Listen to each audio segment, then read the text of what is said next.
John, can you hear me? All right. I'm not sure I can hear you. Can you say something real quick? Hey, can you hear me now? Now I can. We're good. All right. Great. Awesome. All right. So, what we'll do here is I'll read you in 3, 2, 1. Welcome to Politics on the Prairie. I'm George. Blah blah blah. Today's guest is John Kitover. Give you a chance to explain your background, who you are, and all that. It's just real conversational, similar to like Dorian or Rogan, where we just talk. Right? There's no set flow of anything. In fact, I have some notes that I'll refer to, but I don't have like a set list of questions or anything. All right. Sounds good, George. Looking forward to it. All right, great. So I'm gonna hit record now. 3, 2, 1. Recording in progress. Hello, my name is George Dienhardt. Welcome to Politics on the Prairie. We have a great guest today, congressional candidate John Kitover. How are you doing today, John? George, I'm doing great. How are you doing today? I'm doing real good too. I see you got the whole campaign headquarters going there. I do. I've got a lot of phones set up. I've got a lot of YouTubes going, Instagrams, X accounts, Clubhouse. I try to do a lot of mass communication for the campaign at home. I saw that. I mean, that's how I got how you got on my radar was all the social media. You're probably way better connected in that aspect than your opponent, LaHood. Why don't you tell us a little bit about yourself? Sure. I live in Chicago, 42 years old, and I'm a graduate of the Citadel in Charleston, South Carolina, which is a military college. I was commissioned as a second lieutenant in the U.S. Army National Guard, served from 2002 to 2006. And then I've worked in digital marketing, media buying, advertising technology for about the past 20 years, 15 years. And I've worked in the government at the Treasury Department and the Department of Commerce, working in real estate operations, leasing, project management. And I launched this campaign to run for Congress a couple months ago. We've raised about $600, mostly through social audio, through an app called Clubhouse, which is similar to X Spaces. It's basically a Zoom conference call, essentially. Right. It's all audio. I'm trying to defeat Darren LaHood, who I view as being a negative Republican who's created $20 trillion in debt in 10 years. So I'm fighting. Yeah, go ahead. No, go ahead. I'm just saying. I'm saying I'm fighting for the people of the district in 16th district in Illinois, for the whole state of Illinois, and for MAGA and Republicans all around the United States who believe that our government is borrowing and spending way too much money, and we have to cut the spending. That's a pretty big order, because LaHood's got, he's going to have the Illinois GOP behind him. He'll have some federal law stuff behind him. He's going to have money to spend. Right now, you're at about $600. What's your strategy to kind of counteract that? It's by having conversations with you in open, frank, transparent manners. It's grassroots, and unfortunately, the algorithm doesn't favor me. So literally create as much content as you can, connect with as many people as you can, and really getting on the ground in Rockford and Peoria. The number one goal of this campaign right now is to get 1,000 signatures on our petitions. So I'm pretty confident over the next 3 weeks, on Fridays and Saturdays in Rockford and in Peoria, we'll be able to get the number of signatures to get on the ballot in March. Don't forget to hit the metro stations in your district. Those are great places to harvest voters from. Let's go back to LaHood real quick. You call him a rhino, which is become almost cliche at this point. Everyone's a rhino that's running against someone else. When we look at him, though, his voting record isn't. You guys see eye to eye on some stuff. What is it you're not seeing eye to eye on with him that caused you to run here? Really, it was his COVID-19 response. If you do a cross comparison between open secrets and all the HR acts that he has voted on, it's not a 10% or an 80% correlation. It is a 100% correlation between all open secrets donors and all HR acts. So there's a 100% correlation between HR acts and lobbyists who are essentially paying him to vote for all these funding measures. And it started with the HEROES Act and the CARES Act. The amazing thing about Grok on X is you can use it to go through all the HR acts and identify by the largest acts and whether LaHood voted on it, and then who the Fortune 500 corporations are that receive the most amount of money through those acts. And there's a 100% correlation in open secrets with all his donors. He has over $12 million or over $10 million in his campaign account. And so, in my opinion, he's running a skimming operation. And this is what a lot of Congress people are doing. They have 10 to 20 to 30 million in their checking account, all given by lobbyists. So that is primarily the reason why I want to wake people up in the 16th district. Say, hey, he has created $20 trillion in debt plus $5 trillion a year over 10 years. He's responsible for spending $70 trillion.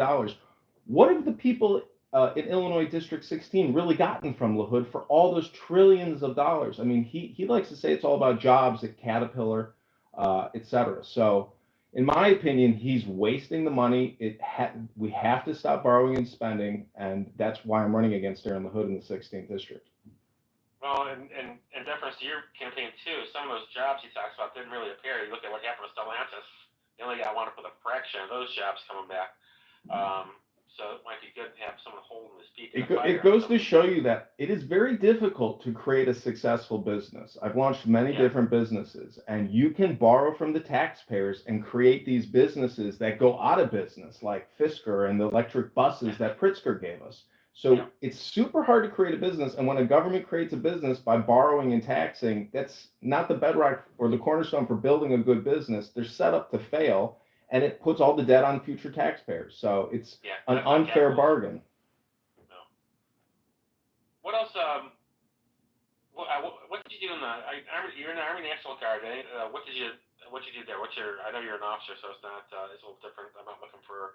Sure. So I can tell you, I went to the Citadel, which is a prestigious military school in Charleston, South Carolina. And while I was there, 9/11 happened. So I joined the Army National Guard as in what they call the simultaneous membership program. So I started out as a PFC, then a specialist, then a sergeant in the infantry. And so I went to Fort Benning, Georgia, practiced warfighting for 4 months in the forests of Georgia. Graduated college, got commissioned in intelligence, and I worked in translations, interrogations. But the Army is Army work. That's digging trenches, fighting, and being in cities. I didn't deploy to Afghanistan or Iraq. I was all around the United States. And then I started working in digital communications. So I think from like a forensic accounting standpoint, let alone just AI and the queries that I have put into Grok. If you go to my X account, it's John Kitover, Illinois, that's IL. And I will retweet some of my best Grok queries trying to untangle congressional borrowing and spending, borrowing from the Federal Reserve, really looking at our ledger books, our balance statements, and saying, you know what, guys like Darren LaHood are kicking the can down the road over and over, 10 years now. So this is, my background, but I'm really trying to stop the borrowing and the spending. I think it has to become a mantra with Republicans. I'm standing with Thomas Massie, Rand Paul, Ron Paul. I supported the Ron Paul campaign from California. I have a good picture with him. And I just believe that we are digging a hole. We have to stop digging this hole of debt and borrowing and spending from the Federal Reserve. We have to cut Medicare, Medicaid. We have to cut the NDAA. And I think we can preserve Social Security, but cutting the military-industrial complex and big pharma are the number 2 priorities of my campaign. So that means Lockheed Martin, Northrop Grumman, Boeing, Pfizer, Moderna, J&J, AstraZeneca, the hundreds of billions of dollars in tax credits that they got from the big beautiful bill, $500 billion a year from taxpayers in tax credits. That is the primary focus of my campaign. You segued exactly where I wanted to go. I was just going to ask you about the big beautiful bill. That was a huge expansion of spending. So I think you pretty much told us where you stand on that. You weren't exactly pro big beautiful bill then. We can kill the 2 biggest problems in our society, which is the military-industrial complex and big pharma. We have to cut the Medicare and Medicaid by probably $1 billion to $2 billion a year, and the National Defense Authorization Act by about $200 to $400 billion a year. We'll be able to start paying down the debt. We can lower taxes, and we can stop funding big pharma, which is poisoning us. and the military industrial complex, which is taxing us and, doing military policing around the world. And Darren LaHood has kicked the can and funded this for 10 years. He's been a congressman in the 16th district, and I think the connecting district before redistricting. But he is a can kicker. I'm going to crush his can, and I'm going to recycle it for the American people and for the people in the state of Illinois. Let's talk about vaccinations. I'm not real clear on where you are on vaccinations, as far as if it's just a COVID vaccine, or if you're what's your stand on other vaccines? Well, let me just start with COVID-19 and that vaccine response. The HEROES Act in March of 2020 was the first $1 trillion tranche or omnibus bill that Darren LaHood voted for.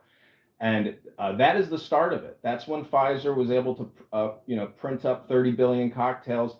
A lot of these vaccines were manufactured in India because it was a patent and it was mass produced around the world.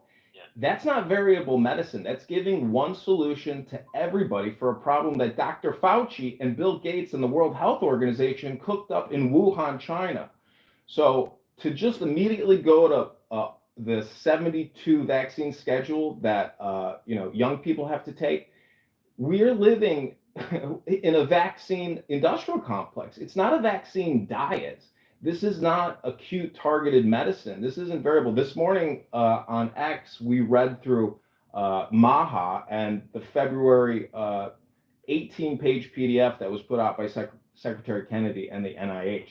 And I think right now, Big Pharma and Kennedy are still colliding, and the gold standard in scientific research has yet to really been proven. I think we're still very much living in a big pharma, big medical industrial complex, which demands the money. And so again, cutting Medicare and Medicaid will choke big pharma, and I think it'll improve our health outcomes. I'm not a fan of all these vaccinations. It's out of control. Why does a 3-year-old need 72 injections? I mean, can you explain that, George? It's insane what we're living with. Well, I am a nurse, so I can't kind of explain it. These are all diseases we're trying to keep that 3-year-old from having. My grandkids are getting vaccinated now. My children got vaccinated. We get no health problems from those vaccines. I can see why people were upset about on the COVID vaccine, because it was, again, I said I was a nurse. One thing we were taught is always the patient's choice whether they take a medicine or they don't. They kind of had COVID jammed down their throat, so I get the anger there. But I never really quite, and yeah, I go back as a conservative a long way. I'm almost 60 now. I never ran for Congress. I was a city councilman, though, in Georgia. So I've been involved with Republican politics for a long time. I don't think anyone would say anything other than a conservative. But the things like eliminating smallpox have gone a long way. We couldn't do that without those vaccines. The chicken pox, people live through that. I mean, my grandkids are getting, I believe my kids are getting the chicken pox one. I don't think it's hurting anyone. It's keeping them from scarring and later, protect them from shingles a little bit later. Well, I would just say that I've seen documentation from the George Bush administration that suggests that Operation Warp Speed was long in the making. I think this is a pandemic, scamdemic, plandemic.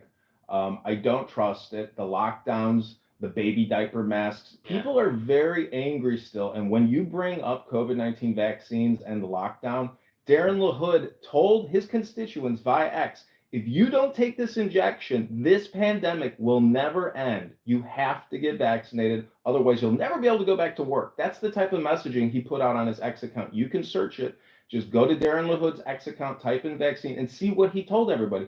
He was doing propaganda messaging, pushing out big pharma talking points. That's not leadership. That's doing what your lobbyist, multi-million-dollar contributors tell you to do. And he's telling everybody on his X account, his Facebook account with 27,000 followers. So, in my opinion, he's pushing propaganda, and he voted for it. And he took out he took out trillions of loans on your behalf to fund this. We're $37 trillion in debt, and we have $100 trillion in unfunded debt liabilities. That's a total of $137 trillion. So everybody in this country owes over $100,000 right now to the federal government and the balance sheet. And Darren LaHood doesn't talk about it. All he talks about is how the big beautiful bill is so beautiful. It's not beautiful. It's taxation by loading it on the back end. So in my opinion, he is not leading the people in his district, and he's a failure as a congressional representative in the 16th district. And in Illinois, he's just a can kicker. And I just want to reiterate, everyone has to chant the mantra: stop borrowing, stop spending. That is good to hear Cam say, because we kind of we go back into what some people call the bipartisan combine. Everyone's just taxing and spending. There really has not been a responsible financial party for a very long time. And it's good to hear people coming up through the ranks and running for office saying, yeah, we got to stop this, because it's not sustainable. You're absolutely right on that. I'm curious too. You went right for a congressional seat. Generally, people coming up through the ranks will say, oh, you're going to start at start at city council, you'll start at county board, you'll start at township level. You went right for Congress. Mostly, it seems because the job there that LaHood's doing. Did you have any thought about starting lower and working up, or was this just you were passionate about ending LaHood's reign in Congress? Well, let me just say, this is not the second time I've run for politics. I ran for committee person here in the 45th Ward in Chicago, and that is what created this rocket that is trying to defeat Darren LaHood, because that experience of dealing with all kinds of low-down, dirty, grimy local politicians and the lawyers, and let me just describe to you what happened. So I ran for committee person. I spent about 45 days at the Jefferson Park Blue Line stop. I hired people off of Craigslist. We gathered about 800 signatures. Every single signature was challenged by the Chicago GOP. Yeah. We were about 60 signatures short. But I filed an appeal. I had to go downtown, go through the election courts, had about 2 trials. The challenger, Estella Richards, the 45th Ward committee woman, never showed up. She couldn't provide any testimony, wouldn't provide any testimony in terms of questioning. So in my opinion, my constitutional rights were denied me, and this deals with ballot access. Right. I have no doubt that this time going around, we will get the total number of signatures to actually be on the ballot. It's less than 700. And let me tell you, when you file for Congress, it only takes you 15 minutes to file. So my question is, where are the patriots and the Republicans in Peoria and Rockford that want to stand up to all this borrowing and spending? Where are the libertarians even that are not stepping up to the plate? A lot of people aren't getting anything for their vote, but they're still going to vote for Darren LaHood. So, I mean, this is why I decided to run for Congress, because the issue is that important, that this is not just whether or not I win or get on the ballot. This is about creating communication to as many people as possible to recite the mantra: stop borrowing, stop spending. Every single year, we're borrowing $2 trillion and only taking in $5 trillion. So this is, why I'm running and why we have to defeat Darren LaHood in Illinois 16. Well, this is the old Illinois GOP mantra. It's not your turn yet, right? This is why no one's running, because they go up to their county their county GOP, and they're told it's not your turn. Or in your case, I'm sure you would have been told, start smaller. Start at the township level. Start this. Of course, the Chicago GOP is so completely dysfunctional. Maybe they didn't tell you that. But this is the same thing I hear over and over again as I talk to candidates. They're being told it's not your turn. Listen, it's everybody's turn. There should be 100 people lining up there's no filing fee and it takes you 15 minutes. And now there's another Republican candidate running, and I think there's 4 Democrats running against Darren LaHood. So people are waking up and standing up. Darren LaHood really flies under the radar, but he has a very powerful position in Congress. So in my opinion, the more people standing up to Darren LaHood, either we force him to start obeying our Constitution and give us a fair and balanced budget, or he's just going to keep plunging us into debt and creating future tax liabilities for your children. The guy is, in my opinion, dishonest, and I think we have to, crush his can that he keeps kicking. Let's switch up for a little bit. Let's talk about the district you're running for. Your district runs, you're in Chicago, it's in Peoria, it's in Rockford. Let's talk gerrymandering. Where's our solution here? Right now the Republicans, we're roughly half the state's electorate. We have we only have 3 congressional seats, one the ones you're running for. Is there hope here? What's the answer here? As long as you're that outnumbered, how do we fix this? Well, let me tell you, before working at the Treasury Department doing facilities management, I worked at the Census Bureau downtown Chicago.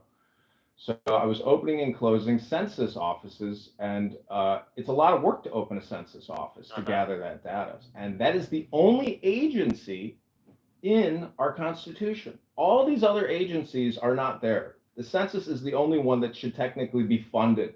Most of these other agencies, I think we can eliminate a large percentage of them. These are the top towns in the 16th district, and these are the towns that are voting for Darren LaHood. It's Rockford, which has 148,000 people. Peoria has 113,000. Bloomington, 78,000. Normal, 52,000. Pekin, 31,000. Belvedere, 25,000. Loves Park, 23,000. I could go on and on and on. There's a lot of cities. The way to really deal with this gerrymandering and all this insane districting, when you see the map, it looks like this crazy jigsaw puzzle. Yeah. So from my experiences working at the census and hearing and listening and working with higher ups, there's a lot of corruption when it comes to this districting and the Census Bureau itself. So I think the Trump administration has put forth a bill saying that illegal aliens will no longer be allowed in the districting maps. So there's a lot of ways to clear it up, and the number way to clear up all these problems is transparency. And actually, having access to the data that the Commerce Department puts out and what the legislature is using here in the state of Illinois. But running for Congress, I'm looking at bigger issues than just districting here. I'm looking at the national debt, which could sink this ship that we are all on. Illinois is in a fiscal crisis. Chicago's in a fiscal crisis. Illinois has $200 billion in debt and $60 billion in unfunded pension liabilities. My father is a retired Chicago police officer, and in my opinion, Chicago and Illinois are being run like Clown Town. This is clown world we're living in. People aren't transparent. All they want to do is racial identity politics, and we're not being fiscally conservative. We are, this is my biggest gripe that Elon Musk helped expose, which is through Doge. If you look at all the screenshots on the Doge X account, it's all for DEI and climate change education. Hundreds of billions of dollars in education grants. Northwestern isn't getting, I think, $500 million? All of these huge institutions that have huge endowments, why is the federal government funding all of this? We're $37 trillion in debt. So again, I want to reiterate the mantra: stop borrowing, stop spending. Well, they're funding it because the Democrats are in charge, and this is how you make more Democrats, right? You turn the schools into your propaganda mills, and not saying Northwestern isn't an excellent school. You wouldn't get an excellent education there, but it's also turned out a lot of excellent socialists and communists over the last 20 years. So. Well, they're winning, George. They're winning, and they're in control of our money. Illinois is a Democrat industrial complex. I have a book over here from the Democratic Party in the 1950s. They don't look like that today. They are so unprofessional and so Marxist and so radical. The stuff that comes out of Chicago politics is absolutely deranged. The mayor of Chicago, Brandon Johnson, he said just the other day that white structural racism and supremacy is the blame for the 600 deaths during the heat wave in 1997. What does that have to do with the debt and the deficits? The Chicago Public Schools has 107 or $715 million deficit, or is 100. So the point is, they're not talking. I want accountants and forensic accountants and financially minded people running the government, not the insane political spam that they spew every single day. Darren LaHood does it the same way, but in a different way. He takes photos with veterans, takes photos with the police. His dad, Ray LaHood, is an Obama transportation secretary. Right. The apple doesn't fall far from the tree. And in my opinion, Obama is the worst president this country has ever had. So, there's other things about Ray LaHood that, people shouldn't forget. That he had $50,000 in cash that some Nigerian scammer gave him that the FBI investigated, and the FBI took Darren LaHood's laptop. So this is a very politically connected family, a very powerful family, and I need this video to hopefully go viral so people can donate to this campaign to defeat Darren LaHood, because he's going to keep kicking the can and create $2 trillion a year every single term he gets. So if you want to stop the borrowing and spending with me, go to johnforcongress.com. You can text the campaign directly at 312-498-0517. And on johnforcongress.com, click on the blog section. You can see our antidote link to make a donation. I'll update the site after this interview because hopefully I'll push it out and we'll get a lot of views and raise more money, because I live in Chicago in the Northwest Side. I'm going to drive up to Rockford. I'm going to drive to Peoria. I'm going to drive to Bloomington and Normal, Illinois, and I hope to meet people in the streets or at the bars or at the train stops who have watched this video and want to sign on the petition to defeat Darren LaHood. Your district is frankly crazy too, the way they drew that up. And again, it's another way to. It's all about suppressing Republican vote. So you wonder why people aren't lining up to run for it. Who wants to drive from Chicago to Rockford, Peoria every weekend, which is where you're at, right? You've got to reach out, you got to knock on doors, you got to talk to people, and they put you in a position where it's almost impossible to cover the ground you need to cover to actually win this thing. It's not that many signatures, so I'm not stressed out about it. To become a committee person in the Chicago GOP, it's the same number of signatures as it is to become a congressperson. So that's insane. And, I think there's a lot of Republicans, and, this is the interesting thing. If you go to Darren LaHood's X account and you look at the comments section, it's nothing but hate for Darren LaHood. And I know a lot of it is probably liberal Democrats replying, but there are a lot of Republicans that are sick of the borrowing and spending. Well, that's a frustrating part of our demographic, I think. Like I said, this is something we talk about a lot, but don't act on it. When we do act on it, going back to the big beautiful bill, there are good things, there are bad things. The debt we're taking on clearly is the bad thing. Let's talk about, let's go back and talk about something we're talking about too, and that's their identity-based politics and everything, and the amount of hatred there is out there now.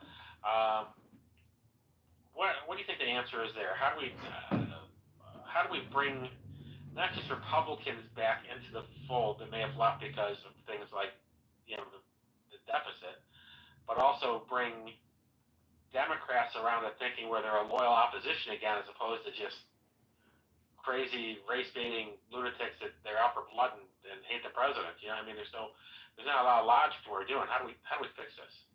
Well, I hope you get a chuckle out of my response here. So I would just ask for a moment of silence and stillness and take the deepest breath of the day. Hold it for 10 seconds.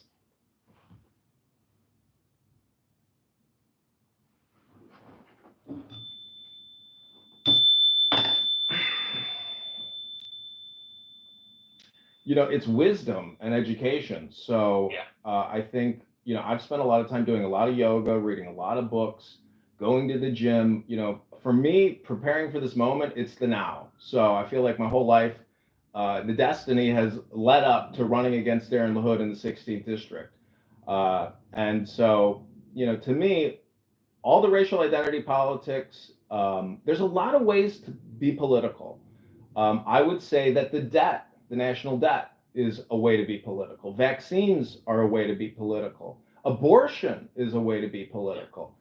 I can name 10 to 100 other ways that one can be political.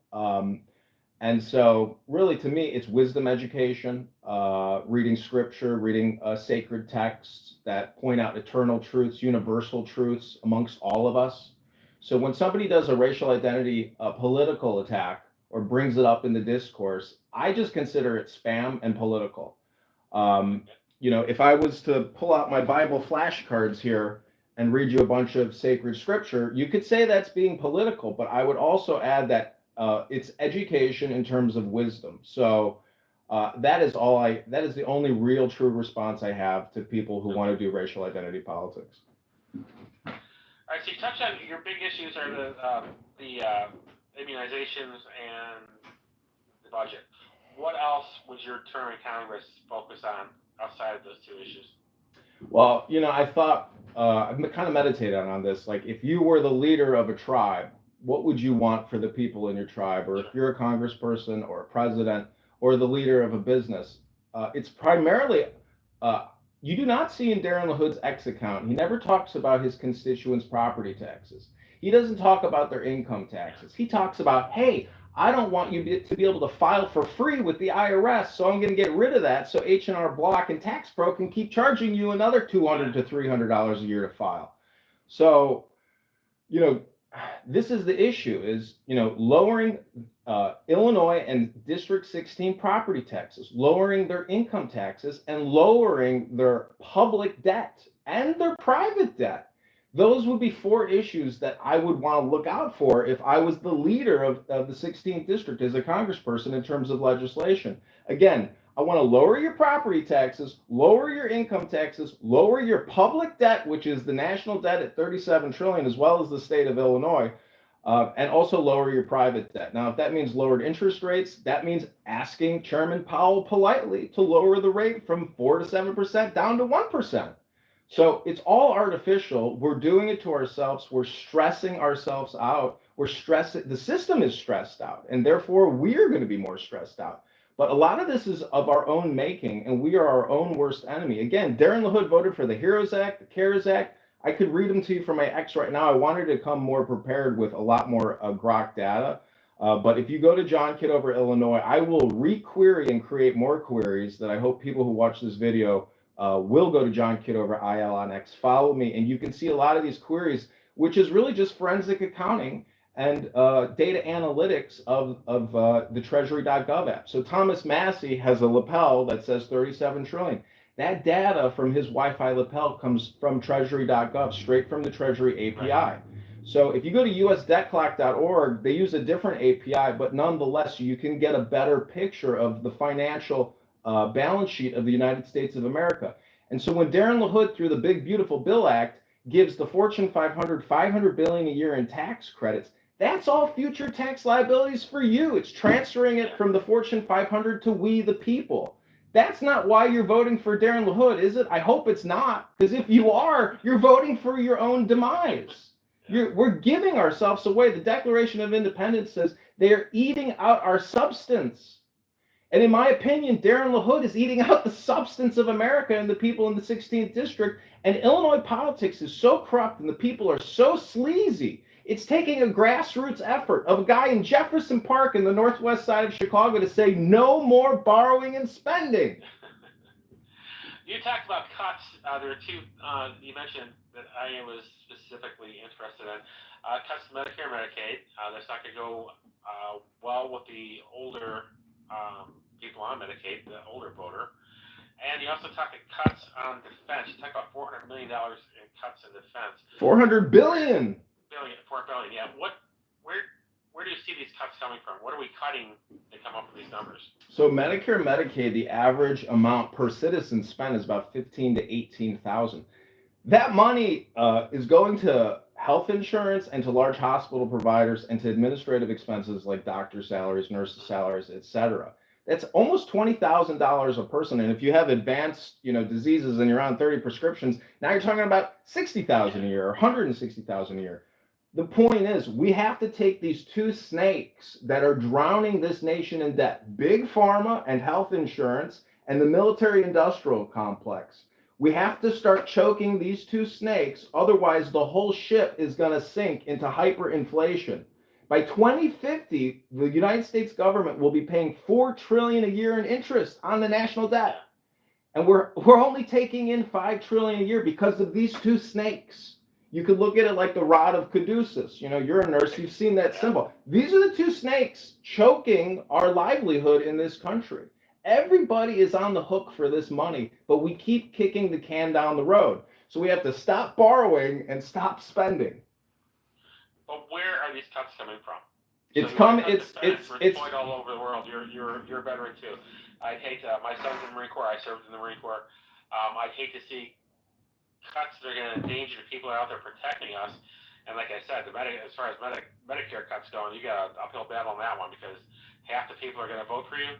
aren't going to like that. So what are you cutting there? I just want to reiterate my economic philosophical position deals with transparency and shedding light on the problems. We have to set priorities. If we want to have a lethal fighting force that is capable of going anywhere in the world to destroy our enemy who may commit terror against us, we have to set priorities. And if that means decommissioning or not building the next generation of aircraft carriers or fighter jets, we have to remember priorities. And if that means, Fortune 500 corps aren't, a lot of this is going to crush the stock market. You see, I don't want to take the oil out of the engine. I want to essentially optimize the oil that we're using. We have to optimize our spend. This is like a game. This is essentially game theory. And unfortunately, we are at 40% of our economy is all based on borrowed money, borrowing and spending. That's not an authentic, transparent economy.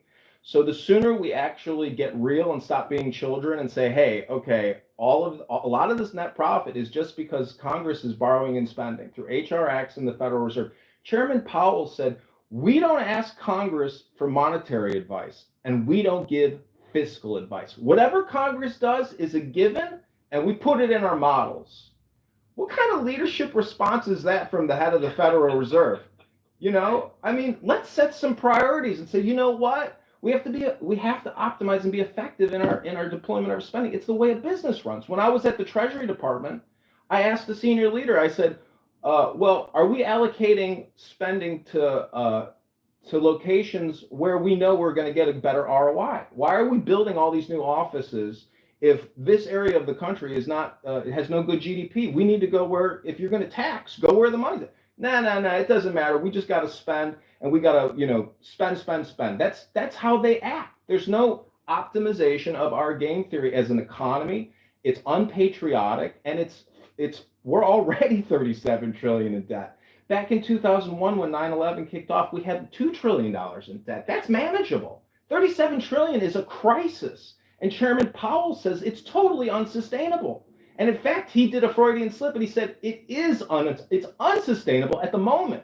And we're approaching that level where if Congress doesn't wise up and people don't start following Thomas Massie, Rand Paul, a lot of other Republicans in the Liberty Caucus and a lot of libertarians are still very vocal about this, but you will not see Darren LaHood come on your podcast or ever put out any messaging about the national debt. He does not want you thinking about it. Let's close on Social Security. Also unsustainable. So I call it a pyramid scheme.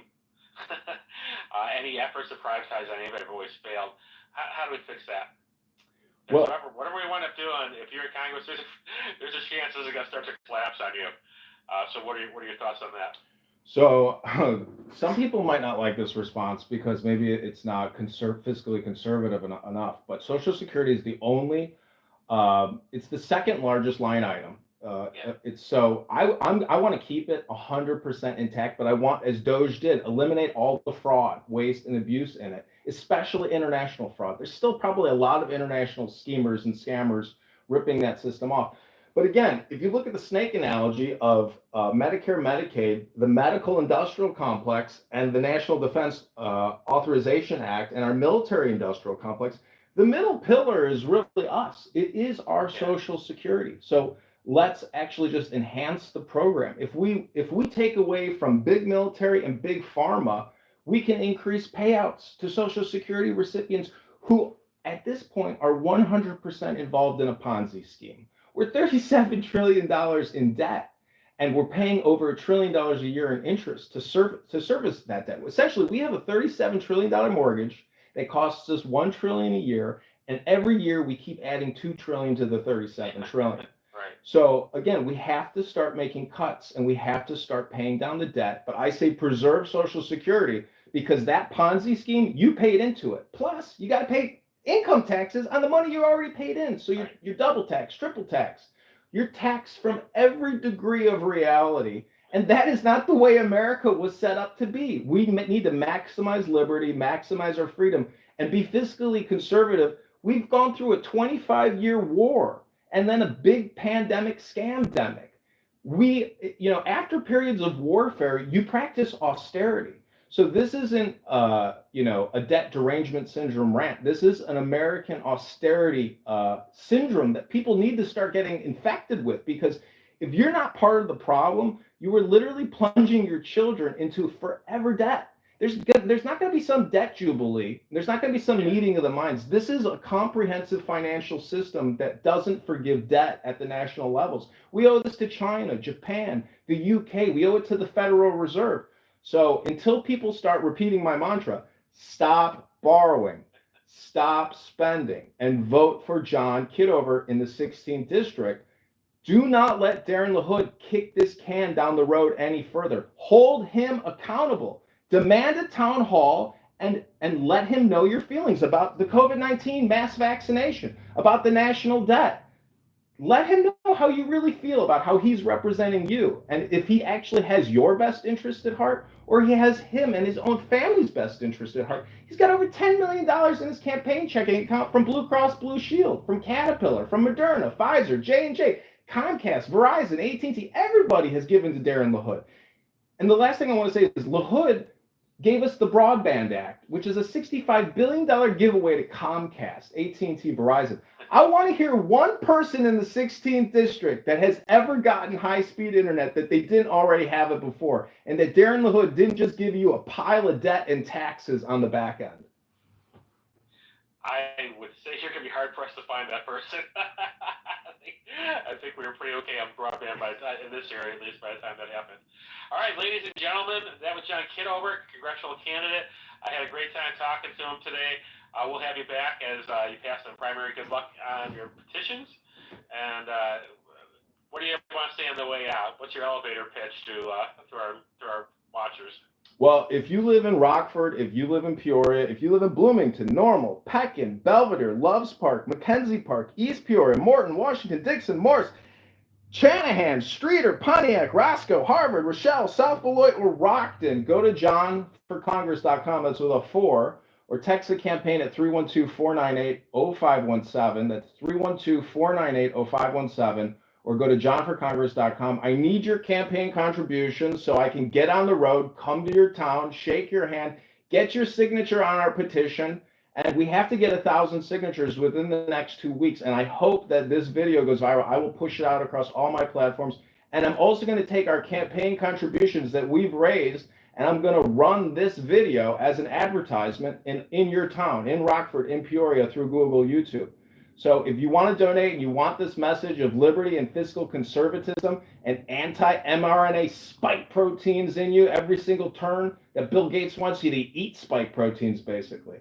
So I'm trying to mix in a little comedy, but I hope people are resonating with the message that we have to stop borrowing and spending. It's what's causing all of these problems. And we're $37 trillion in debt. We have a $37 trillion mortgage with a $1 trillion annual interest payment. You didn't sign up for that when you voted for Darren LaHood, and he's going to keep giving it to you. So I need your help. I need your support. Go to johnforcongress.com. Thanks, George. All right, thank you. All right, we'll cut it here. Send me all your social accounts. We'll put it in the show notes and everything so people can see it. And I'll try to have this out. Today's Tuesday? I'll try to have it out by Friday. All right? Okay, God bless, George. I really appreciate you, and I'm so happy that, you're so well organized and helped me create this message. God bless you, and I hope you have a great day. Thank you. You too. Like I said, you can just text me or email me back the social media. We'll put it down in the show notes. And good luck to you. We'll check in again after petition season is over. Hopefully you're good. You got a lot of good areas to farm for petition signatures, though. So I think you're gonna be fine. I agree. I think it'll be rich petition turnout this time. I thank you, George. Good. All right. You take care. Okay. Have a great day. Take care. Bye-bye. Bye. Recording stopped. All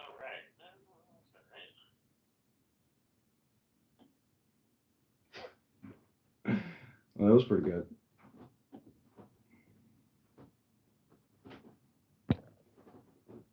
All right, go to johnforcongress.com. Thanks, everybody.